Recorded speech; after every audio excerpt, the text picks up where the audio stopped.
Hello viewers, I'm SB and welcome to the demo for The Sequence 2. I have not played The Sequence 1, but it looks like kind of a neat puzzle game. Let's just get in here and try a thing out, shall we?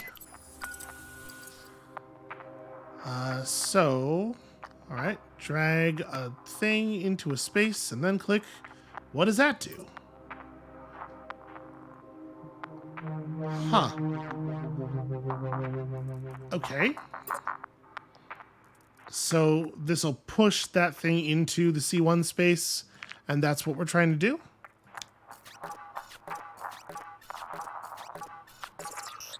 And it has to work over a certain number of loops, like a Zachtronics game. Okay, that is sort of what was interesting to me about this. It does seem a little bit like one of the positional Zachtronics games.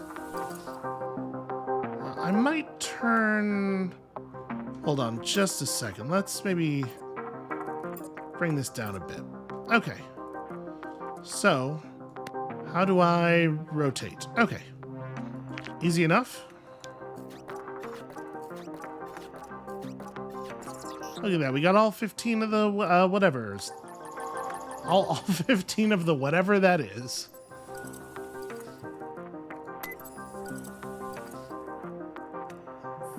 This looks like the same puzzle. Did I click the same puzzle?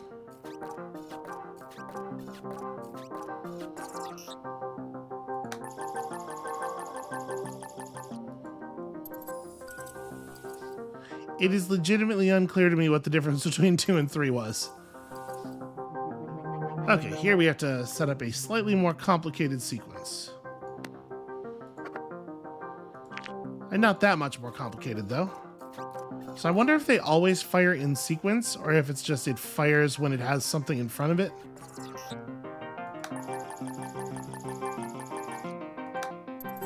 Okay, on that one we only got a 14, presumably because our solution had an extra clock cycle in it.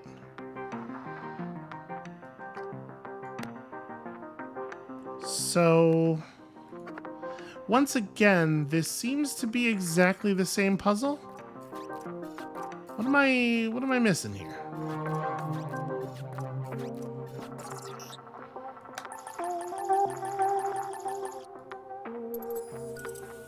I'm concerned that whatever the thing is that I'm missing is going to come back to bite us. Okay, so we know these things will also pull. So yeah, that's... okay, so I actually have to press a thing to make them pull. By default, they are in push mode.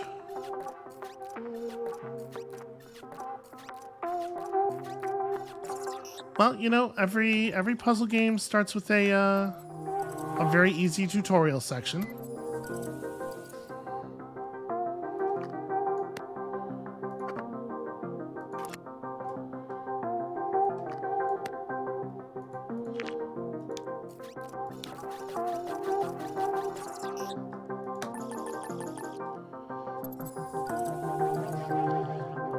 It is very strange that they're just having it repeat the exact same levels.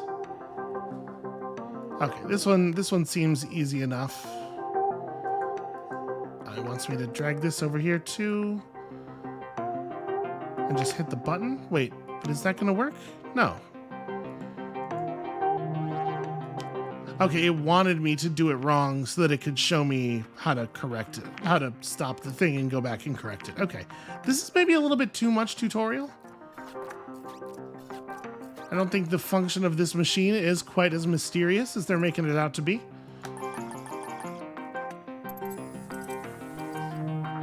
But again, I guess I have played a lot of these kinds of games. That one a puller, put one here and make it a pusher.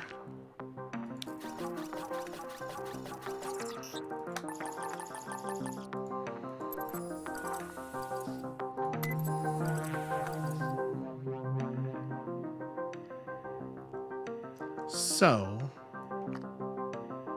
this one's like at least a little bit more complicated. Right, that ought to do it though.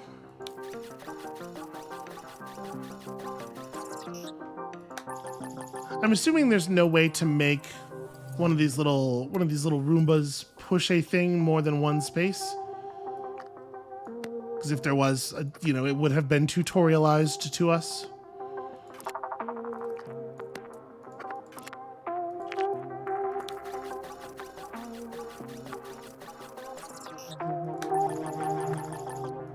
It's just the exact same puzzle, but backwards.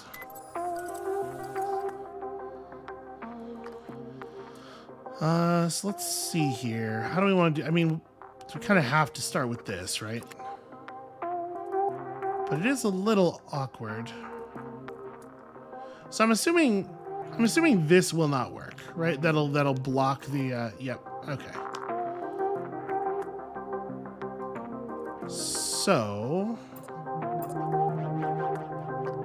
what we want to do is pull this out. So we're gonna pull that there.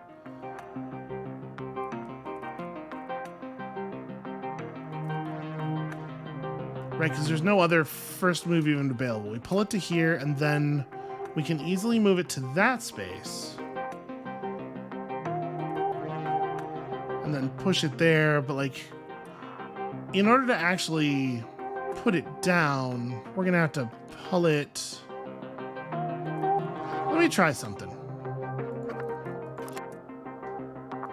Can you change the distance on that? No, you cannot. Okay. So we have a push here, then we have this one down here that pulls. There it is.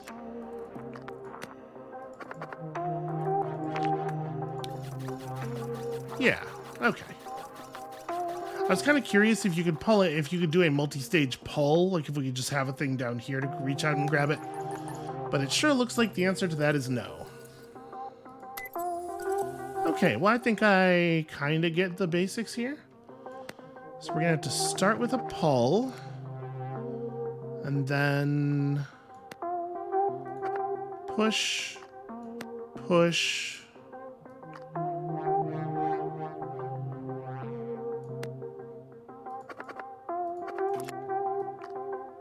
Right, that'll get it to there, and then we can position it right in front of the goal and shove it in with that.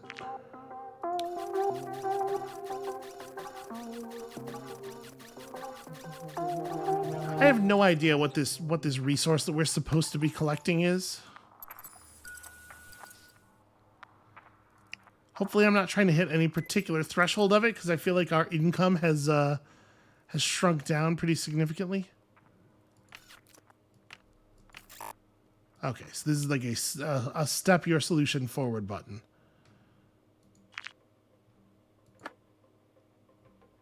Oh, okay, I can switch which order they are. Which piece they are in the order. Okay, that makes sense. 1, 2, 3, 4 fires. So yeah, the ordering of your processor heads here does matter.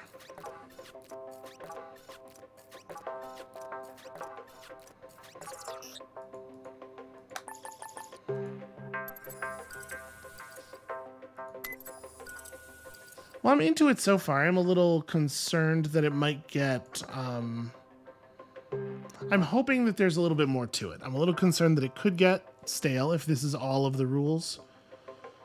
So...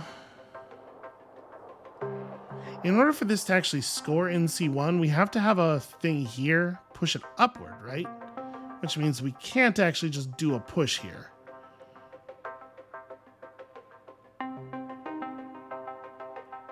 But actually, there isn't any other move? Like, there's no way to get it out of this space without doing a push into a space where, obviously, it's going to be a problem later. Because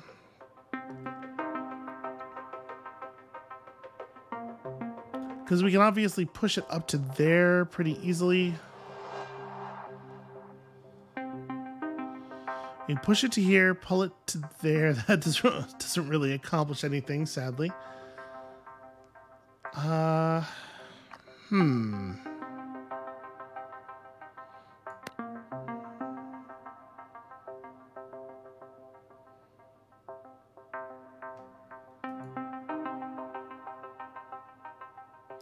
Oh, okay, I see. You can use the processor heads to move the processor heads. Okay. Then I see how to do this. So I guess I want... Sorry, I do want this to be 2. Then we have a 3 here. Okay. So 1, 2, then the head 3 pushes head 4 into this position. Okay. That should work, right? Yeah, easy.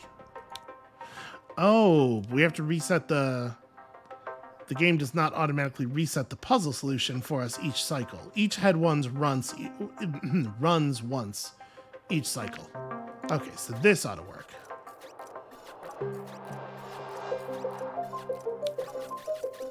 The fact that you can move the pushers around definitely adds an interesting layer. Okay, same mechanics. So obviously we're gonna have to start with one of these. So pull you in, then like push that to the side, then have another one behind it that also pulls, and then have one here that also pulls, and then we have to reset the puzzle afterward.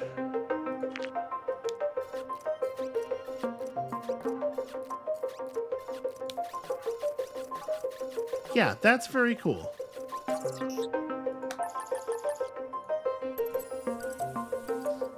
I think I'm starting to grasp what the game is laying down here. All right, so...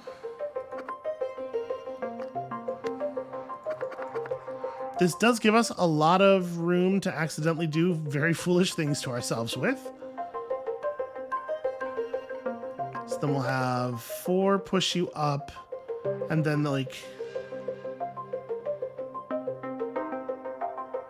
I was gonna have a head be right here and have it be pushed in behind after the thing is moved up by 4 to finish the job, but then we don't actually have a way of undoing that.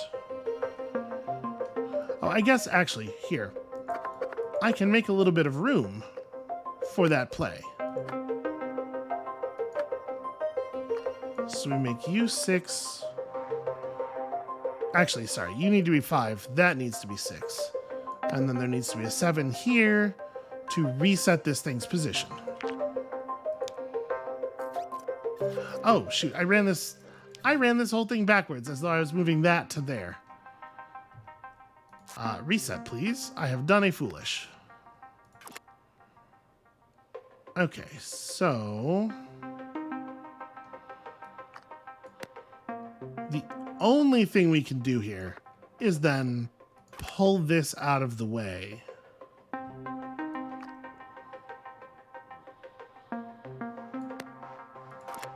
Grab it and pull it one space closer.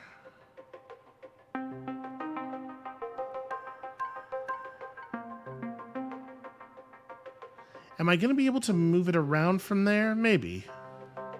So put this here. Then, yeah, I mean, I do the opposite of what I was doing before, right?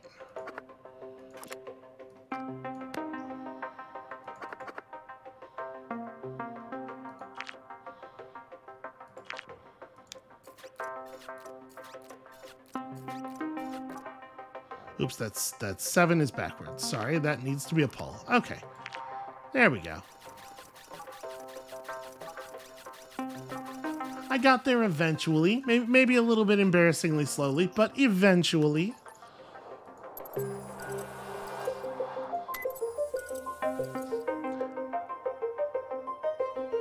Okay, yes, I know about the fast forward button.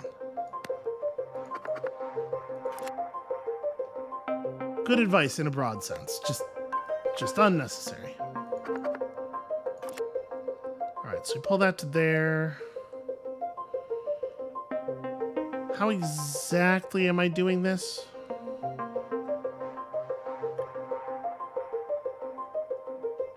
If we pull the thing to right here,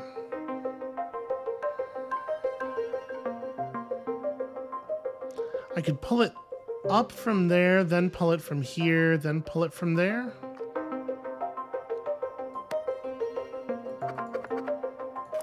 This doesn't seem like it's even going to need any of the advanced tech that we've seen.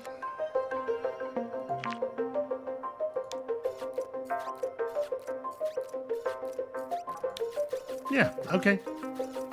I was looking for that to be way more complicated than it turned out to be.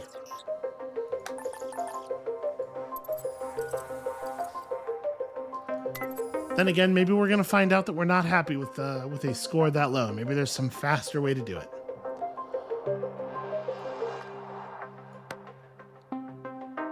Okay, so we have to be a bit cautious to not get this thing stuck.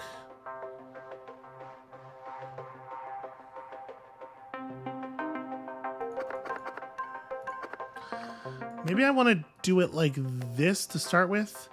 So push it to here. Then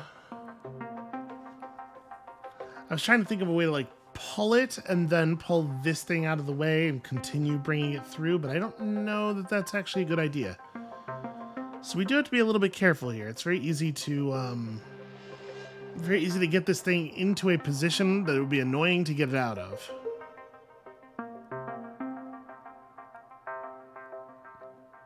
All right, if we do push it upward, and then we push here, and then that way,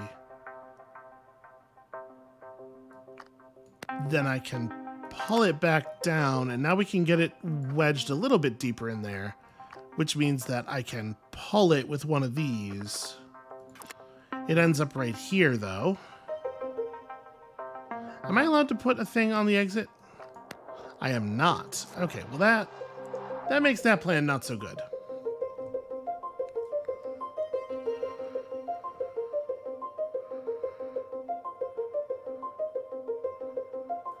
Yeah, bringing it through the bottom here is a problem. Because there's not really a good way to dislodge it from this space. So, is there a way to get it through the top? If we can get it through the top, it's much easier.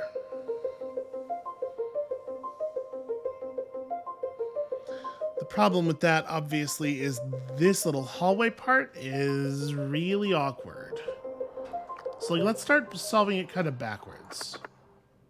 What we want to do is this pull into that push, right?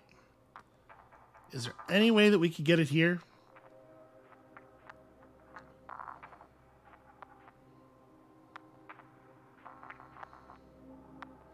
If we were to get it to here, and then push from there, which we cannot do. Like, in order for it to enter this space, it has to come from that one or that one, and it's not possible for us to move it from this one to there. So the thing itself has to go through that space.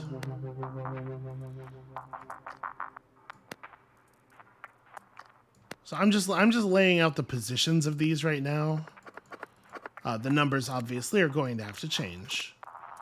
So the idea is we push it up once, this thing grabs that and pulls it into position to push it up again. Then we push from here, and then we have to move another object into place, which is actually very doable.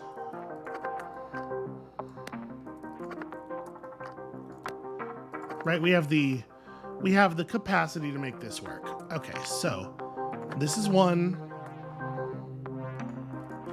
This is 2.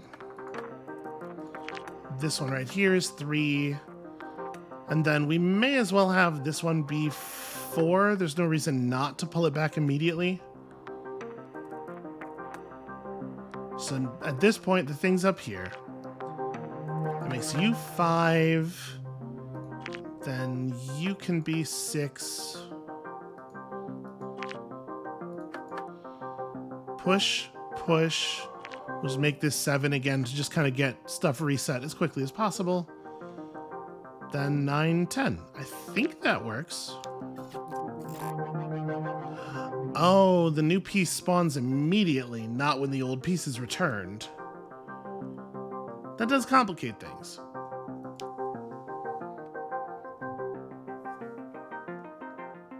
Quite a lot, in fact.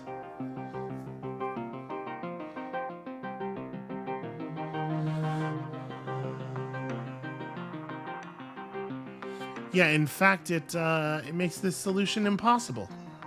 This is not even... Okay, how do we retool this?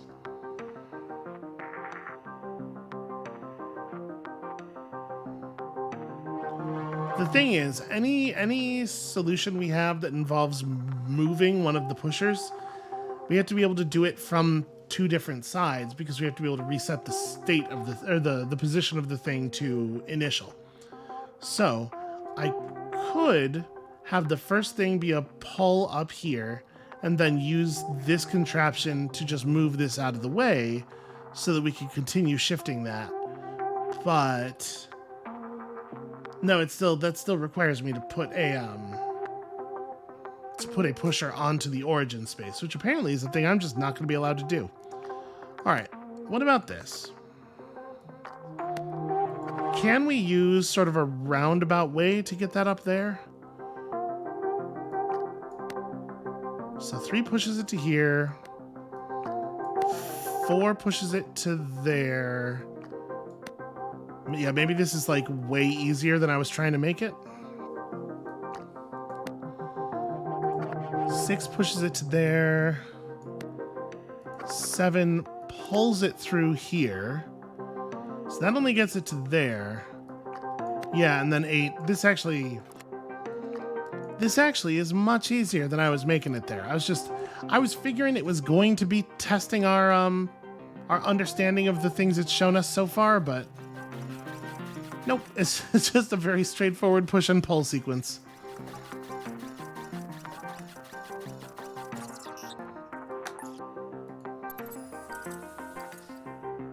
That said, it does look like we maybe won that in only a single, with only a single sequence left.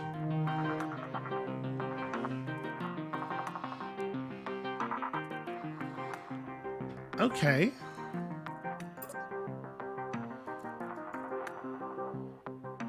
So wait, how does this...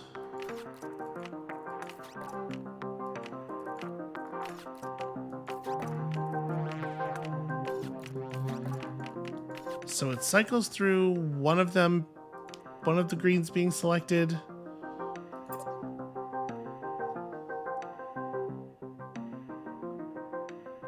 How does it denote which thing will fire on which signal? Okay, I pick here. I see.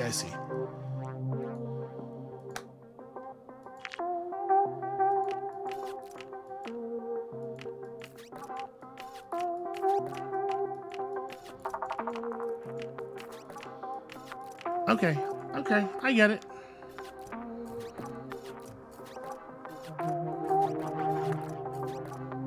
It's a little weird. It's sort of a clumsy way to communicate this timing idea, but okay, I get it. I say shortly before demonstrating that I do not, in fact, get it. Okay, so this is pretty much the same puzzle.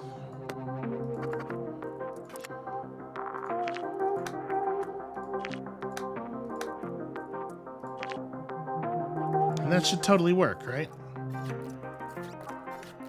Yeah, because they'll just alternate.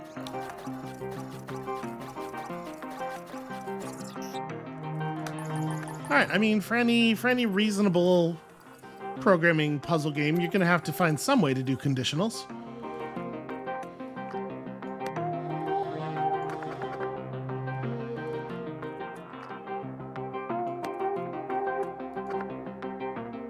Sorry, I should do this part first. So we push through, and then we can have both of these fire all the time.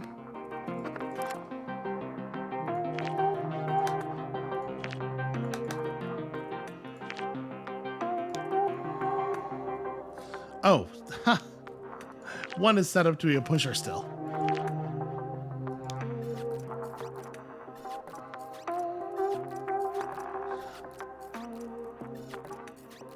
I wonder, am I expending extra processor time having everything fire all the time? I mean, it doesn't...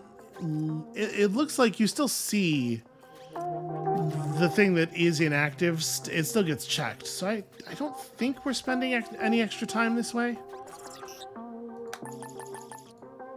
I'm assuming that this is like counting a number of cycles or something, and that's how it's deciding what to award us.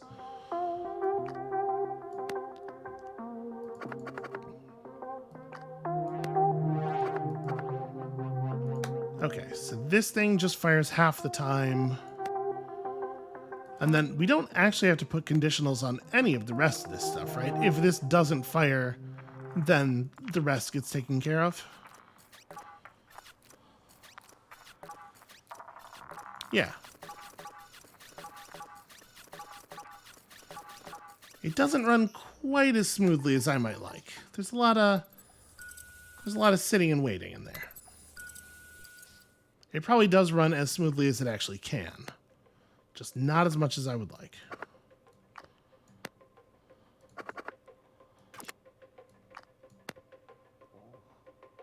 All right, this should pull, so let's see. That's only when that circumstance. Now, the core issue here... Oh, okay. This needs to be number 2. We need to alternate these as well.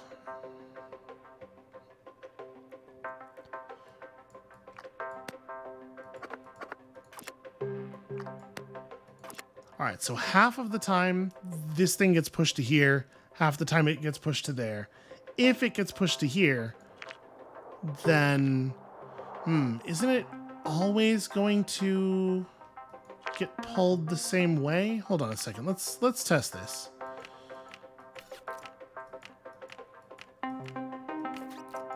Okay. Oh, actually, the signal's not shifting every time a thing is delivered. It's shifting every turn, effectively.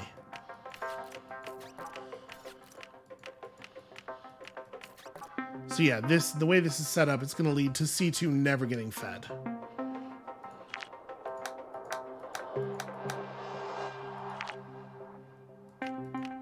So when both of them are on, you'll always pull, which means now C1 never gets fed. All right, if you're later in the order, you can always pull. If it ever slips by this thing.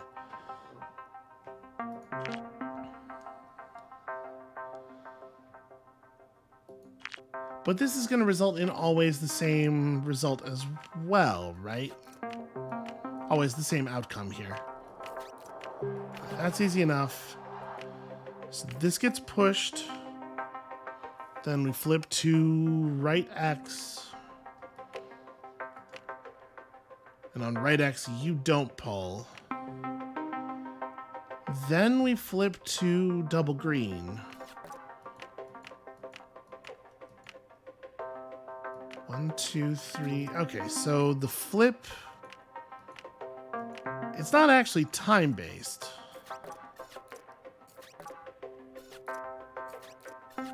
It's not number of processor instructions run based.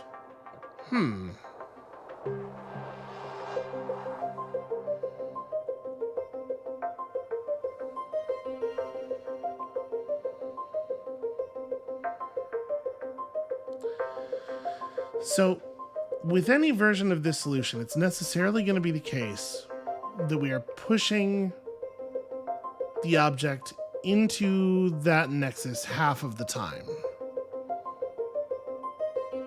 Right? Even if we make the always head go first and push down there, well...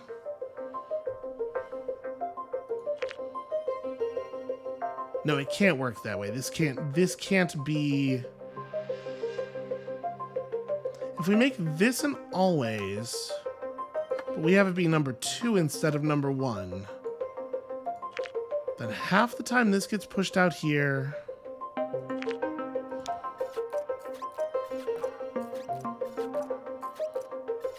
Yeah, there we go. I'm gonna be honest with you, I don't think I fully understand the incrementing of the conditionals here. This makes intuitive sense to me, but I couldn't exactly explain why the timing on this works differently than the timing on the one we were doing before. Well, fortunately, I don't have to.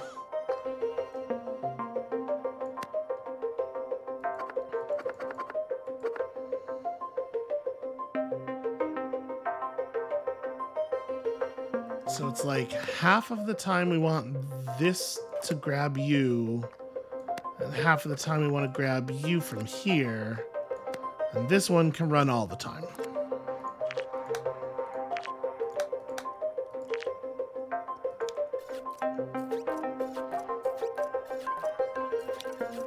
All right, that one seems much... I'm not sure why this one is after the last one.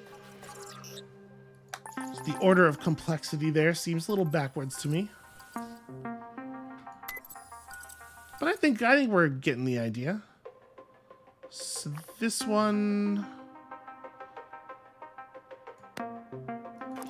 doesn't seem like it's gonna need conditionals, which I'm assuming means that I am not seeing something that is very important here.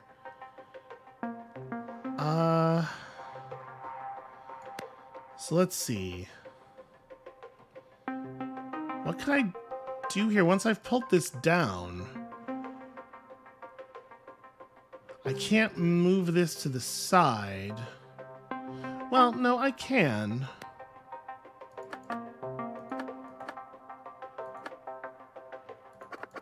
So if we move it there, and then we push it, and then we pull it, we can move it around in a triangle and get it back into its initial spot. Although I maybe want to do that in the other direction, so as not to be placing a thing directly between the payload and the exit.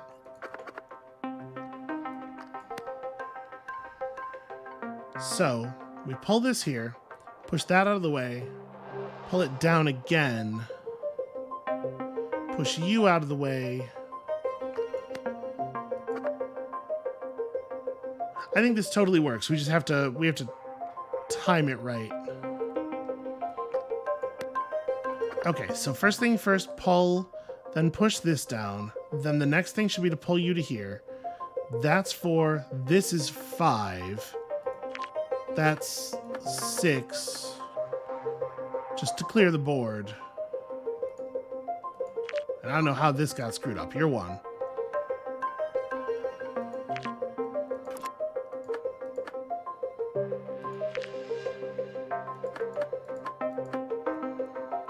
So pull, push, Yeah, I think that's right. It maneuvers this one in sort of a weird circuitous way, but I think that's actually necessary given the space constraints here. Oh, wait. Why did I think this pull was going to be sufficient?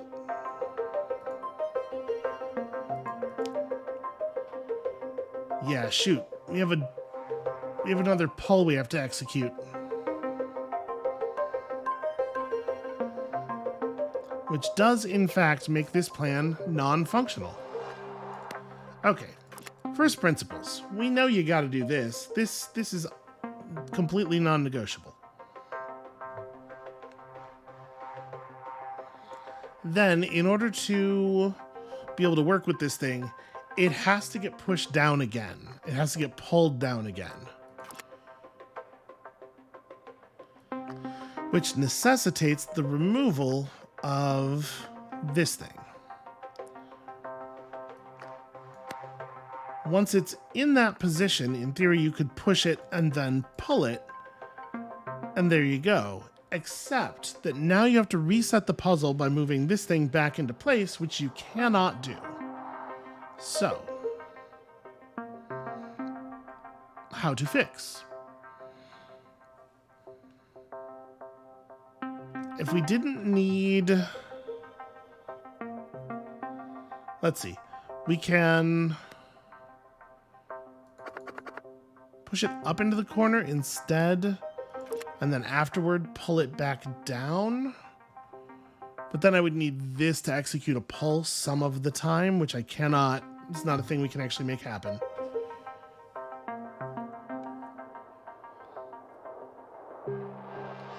This one's a little trickier.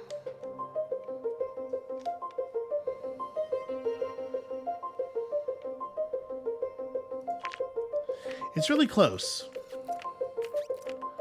But it being close doesn't mean that we are necessarily actually close to a solution. Usually, if you've gotten really close and then found out that your plan is impossible, that means you are pretty far from a solution because you're probably going to have to just develop a whole new plan from the very beginning. Yeah, there's just no way to get it back over here. Because we cannot issue multiple different instruction sets to a single pusher or puller. Okay. You know, maybe the little circle of orange slices is perfectly happy where it is. Have we considered that? I don't think we have.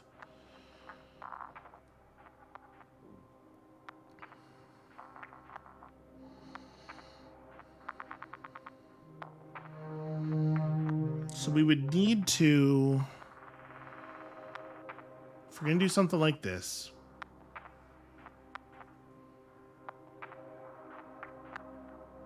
okay, how about pull this down, make this number 2, push it, make this number 3,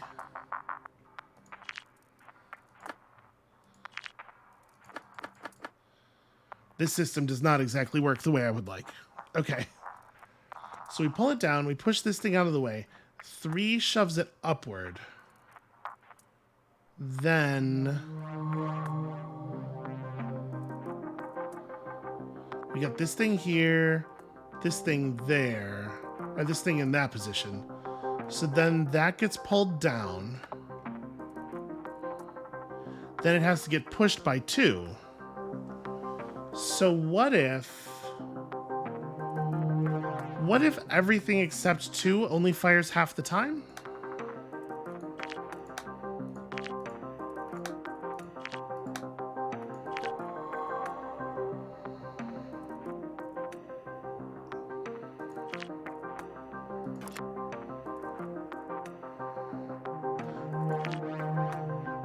This is where me not fully understanding how the signal thing here works is gonna be a pain.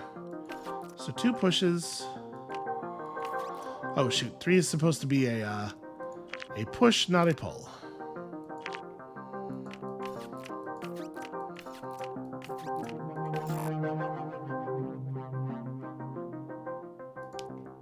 Yeah, you need to do your thing on the other half.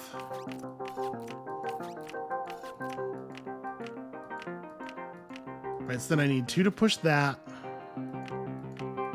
Nothing else to happen. Okay, and then we repeat that cycle. There we go. I sort of grasp this. I grasp it enough, I think. Because yeah, we need the 2 pusher to fire twice as often as everything else does. Okay, I think I'm grasping this. Can I tell you, I'm a little surprised that there's more.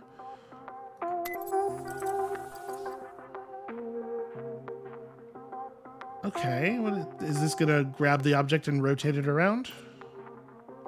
Okay, very cool. It is definitely getting extremely... what was that game called? The alchemy game that Zachtronics did. This mechanism feels a lot like that and makes the grabbers and pushers feel a little bit more like those elements from that game as well. Can't remember what it was called. I enjoyed it quite a bit though. Opus Magnum.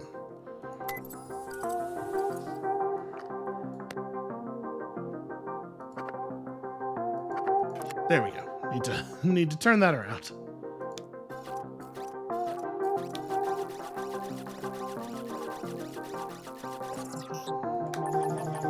All right, whether or not this set is the end of the demo, I think we'll probably finish this page and then call it.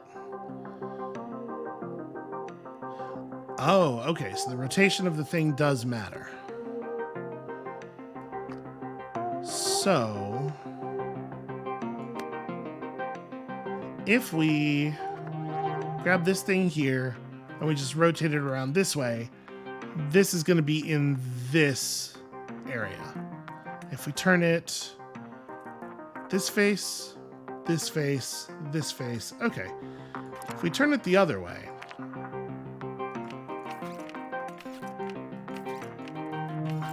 that's also no good. So I need to turn it one time the other way. And then, will this work? It'll fire the 1 and then the 2 and then the 1 and then the 2 over and over again? Because now we've got it lined up correctly. Alright, it takes some doing, but it is going to get us there.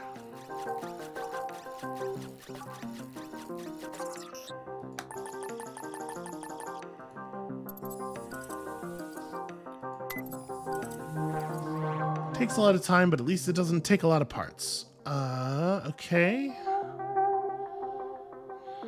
So, is this a thing I even want to have turners on?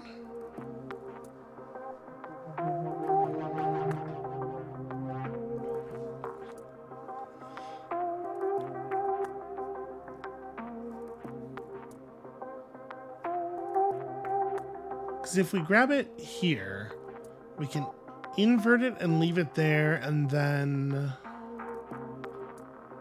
No, inverting it really is just, it's not very helpful. So we pull this down.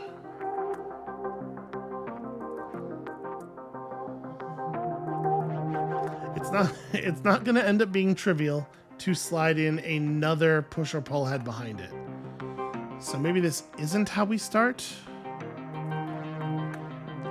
We have to turn it back after we've turned it. So what if we do this? So now we're going to end up with that.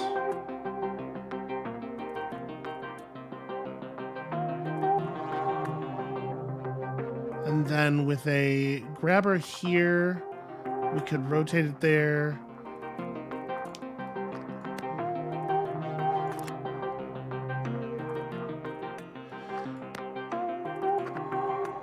Does this work? Yeah. Okay, we don't need these at all.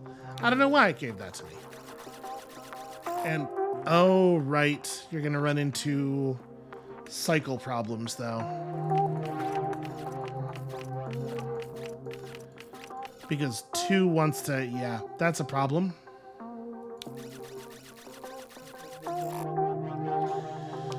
Okay,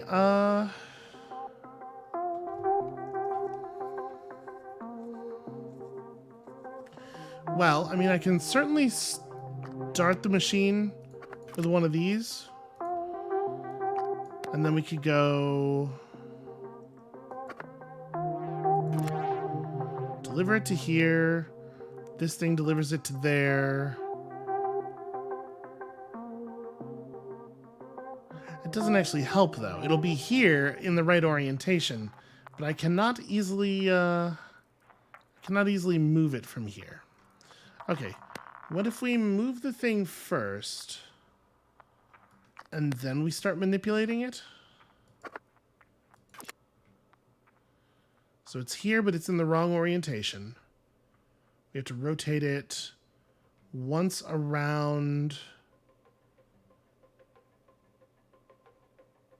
It is a little awkward, because we need to rotate it clockwise one time before it gets where it's going.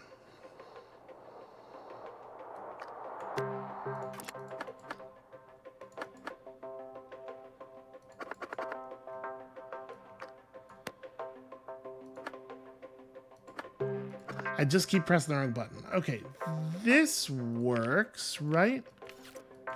Push, push, and then it gets the one rotation. And then this shouldn't cause a collision issue. Oh, it causes that issue. Shoot. Well...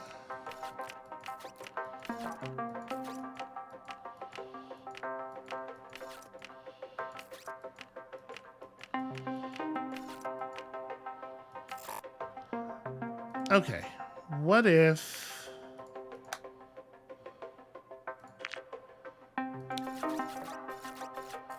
Oh, it's still gonna execute that for sure, that's right. It doesn't just grab on the indicated signal, it processes its entire move on the indicated signal and doesn't process any move otherwise. So I can't have this be over here and out of the way because this is where this thing needs to be in order to re-rotate that to the correct side.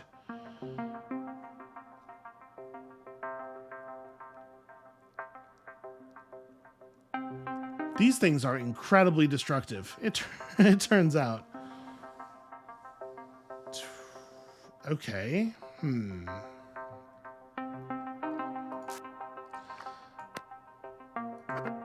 More and more I'm feeling like we gotta figure out a way to start by grabbing this thing out of the middle.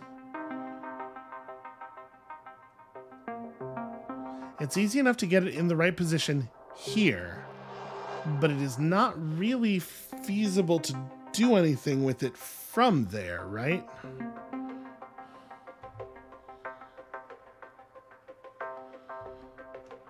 So let's see, we can have it dragged. Wait a minute.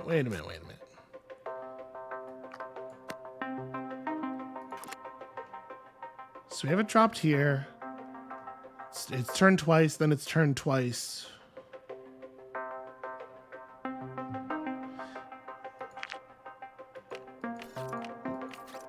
Oh, right, sorry, I have to start you turned a little bit.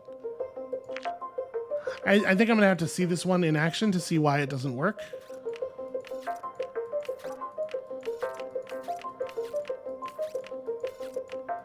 Or maybe it does. Yeah, this is certainly a lot simpler than all of the other solutions I was going for. Once again, it doesn't feel like the intended necessarily because it doesn't use all of the tools at our disposal.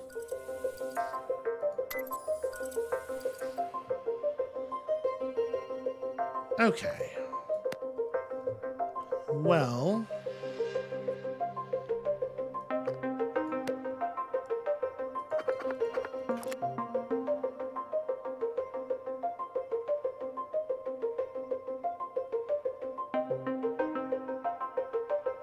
So you need this to not fire on cycles where this thing's not delivering, though. How do we do that?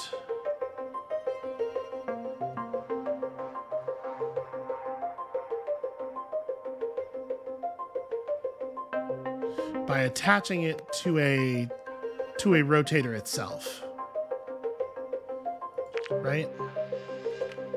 So it pushes, that happens, then we move it out of the way. This way it only actually has anything to execute a push on when the alignment is correct.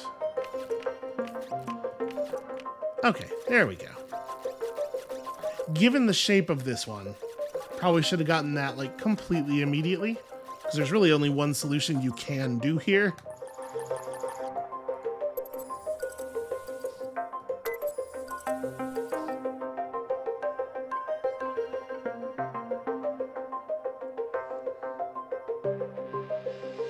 So we need to rotate this one. Let's see. It has to get rotated quite a few times here, but where are we going to do that? I guess if I just connect a thing here, have it turn this the correct way, it's going to be in the correct orientation in that space.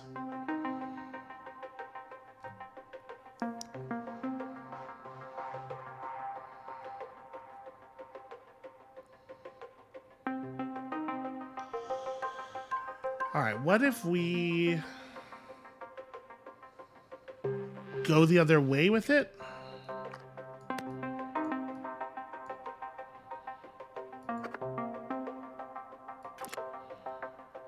Like push, push, have this shoved back down to get it off sync with this thing.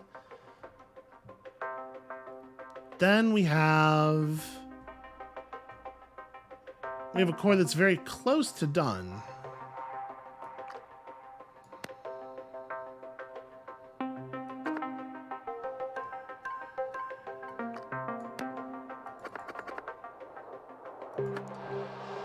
So we bring it up here, push it, and then it just needs to get rotated one more time in the clockwise direction. Yeah, so as long as I align these heads right, this shouldn't be a problem, but I'm not sure that I have. Oh no, this is gonna be fine.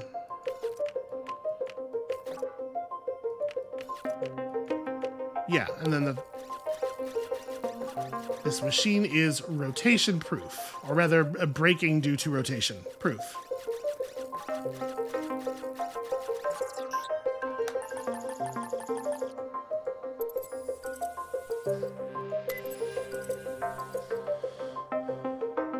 All right, well, obviously this has to start by pulling these.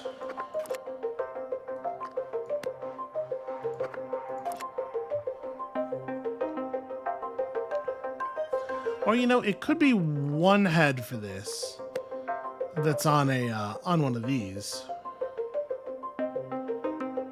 So this gets pulled to here. This gets rotated out of the way so that a rotator here can grab it. We have to give it a cycle or two to, I guess just one, right? And then it does the same thing here.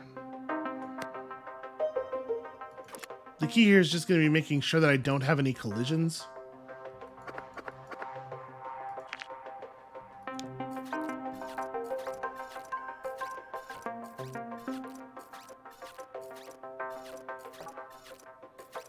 Yeah, okay, this timing works.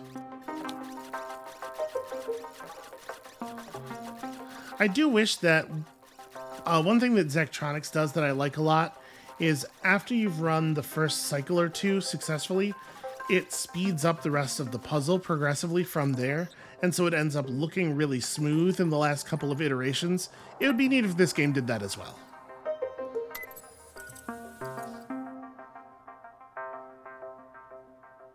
Okay, so it has to be in exactly the orientation it's in now for this, and it has to have rotated counterclockwise once for this.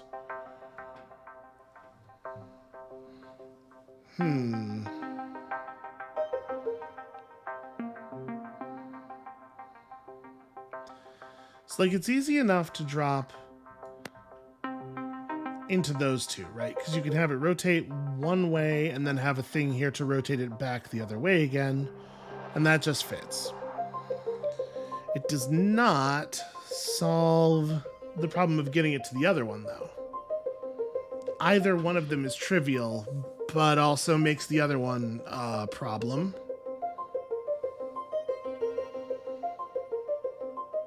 Okay, what about this, though?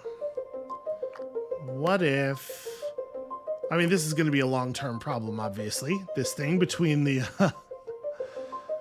between the bubble and its output. But okay, if we just do it this way...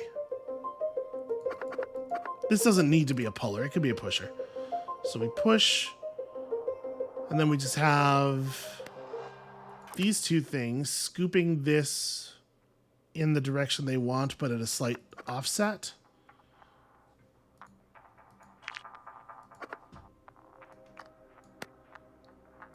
Then this would be enough to solve this one. This would be enough to solve both of these outputs. It doesn't get me anything for C1, though.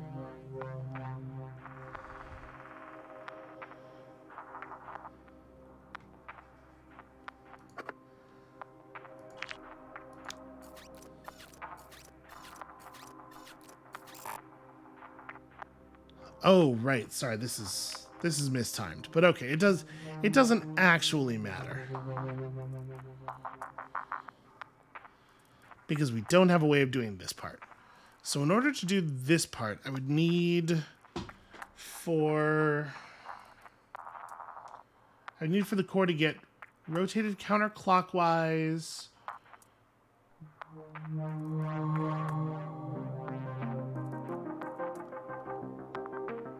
Yeah, unfortunately, both of the rotators here do clockwise rotations. There's not even like some kind of...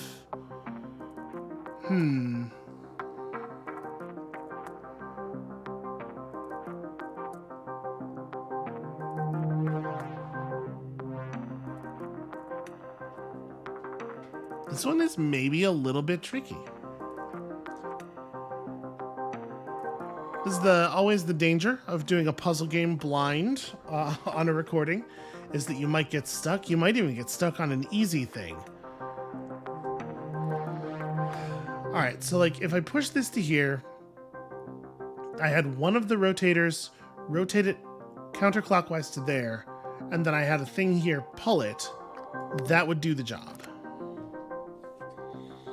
The problem is that I cannot have one of these rotators be going counterclockwise.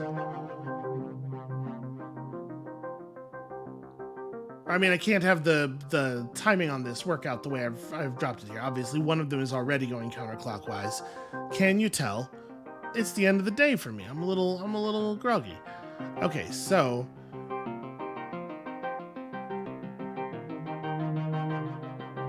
how am I going to do this? What I would need... Yeah, it would have to be this one going counterclockwise or this one going clockwise. I need one of these to be the reverse of what they're doing right now. And that's not a conditional that I can actually set up.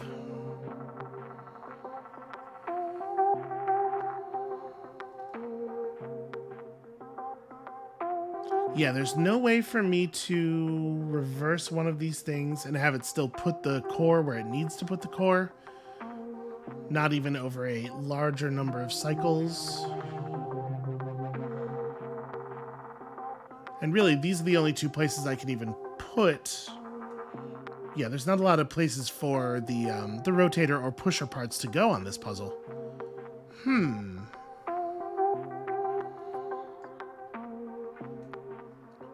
So it's very easy to get two of these.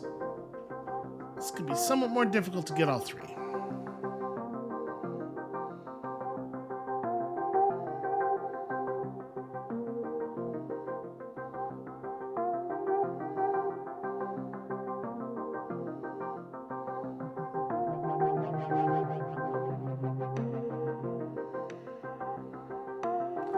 If we have a rotator in this position,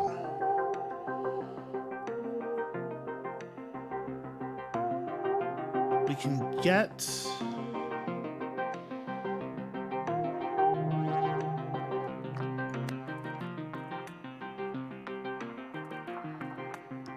we can rotate this thing down and to the left, or rotate this thing, you know, counterclockwise, then have it get rotated clockwise. That produces this outcome, and it would have to get pushed from here to there. Which obviously we can't do, because if this space is ever full, then we're doomed. The only way to get something into C1 is to do a pull from here. I might be a little bit stuck on this one. You know what?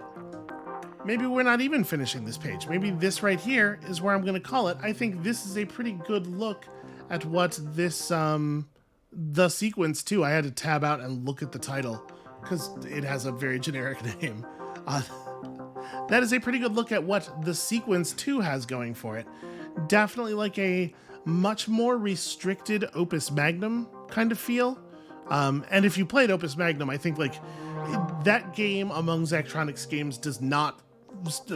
Some people find it to be a little unsatisfying because it has basically no restrictions, and it's like you can always solve a puzzle by just adding enough parts in that game. This is very much not doing that thing, and I think it's super cool. Thank you all for watching and for not making fun of me in the comments. Listen, I'm tired is my excuse. When when you come back next time tomorrow, we're going to be back on the usual schedule. Thank you so much for taking this little journey into Demoland with us, and we'll see you then.